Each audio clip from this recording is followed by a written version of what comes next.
പശ്ചിമേഷ്യൻ സംഘർഷത്തിൽ ഇന്ധനക്ഷാമം തടയാൻ ലക്ഷ്യമിട്ടാണ് നിയന്ത്രണങ്ങൾ ഏർപ്പെടുത്തിയത്.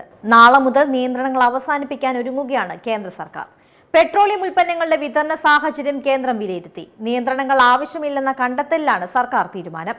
ഈ മാസം 12-നാണ് താൽക്കാലിക നിയന്ത്രണം ഏർപ്പെടുത്തിയത്. Indian oil corporation limited, Bharat petroleum corporation limited, Hindustan petroleum corporation limited എന്നിവയുടെ പെട്രോൾ പമ്പുകൾ വഴിയുള്ള പെട്രോൾ, ഡീസൽ വിൽപ്പനയും വിതരണവും നിയന്ത്രണത്തിലായിരുന്നു.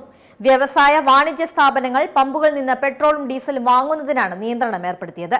പകരം മൊത്ത വിതരണക്കാരിൽ നിന്ന് ഇന്ധനം വാങ്ങാനാണ് നിർദ്ദേശിച്ചിരുന്നത്. ഒരു ഉപഭോക്താവിനോ വാഹനത്തിനോ ദിവസം പരമാവധി 200 ലിറ്റർ ഡീസൽ മാത്രമാണ് നൽകിയിരുന്നത്.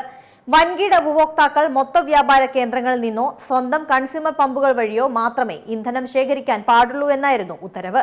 നിയന്ത്രണം 90 ദിവസം വരെ പരിമിതപ്പെടുത്താനായിരുന്നു നിർദ്ദേശിച്ചിരുന്നത്. റീറ്റെയിൽ ഇന്ധന സ്റ്റേഷനുകളിൽ നിന്ന് പെട്രോളും ഡീസലും വാങ്ങുന്നതിൽ നിന്ന് വാണിജ്യ ഉപഭോക്താക്കളെ നിയന്ത്രണങ്ങൾ തടഞ്ഞിരുന്നു. ആഗോള സാഹചര്യം കൂടുതൽ വഷളായാൽ ഡീസൽ വാങ്ങുന്നതിന് സർക്കാർ പ്രതിദിന പരിധിയും നിശ്ചയിച്ചതാണ്. നിയന്ത്രണം നീക്കിയതോടെ വാണിജ്യ ഉപഭോക്താക്കൾക്ക് റീറ്റെയിൽ ഔട്ട്ലെറ്റുകളിൽ നിന്ന് വീണ്ടും ഇന്ധനം വാങ്ങാം. അസംസ്കൃത എണ്ണയുടെ ഭൂരിഭാഗവും ഇറക്കുമതി ചെയ്യുന്ന രാജ്യമാണ് ഇന്ത്യ. ഏറ്റവും പുതിയ വാർത്തകളും വിശേഷങ്ങളും വിരൽത്തുമ്പിലറിയാൻ സീ മലയാളം ന്യൂസ് എല്ലാ ഡിജിറ്റൽ പ്ലാറ്റ്ഫോമുകളിലും ലഭ്യം.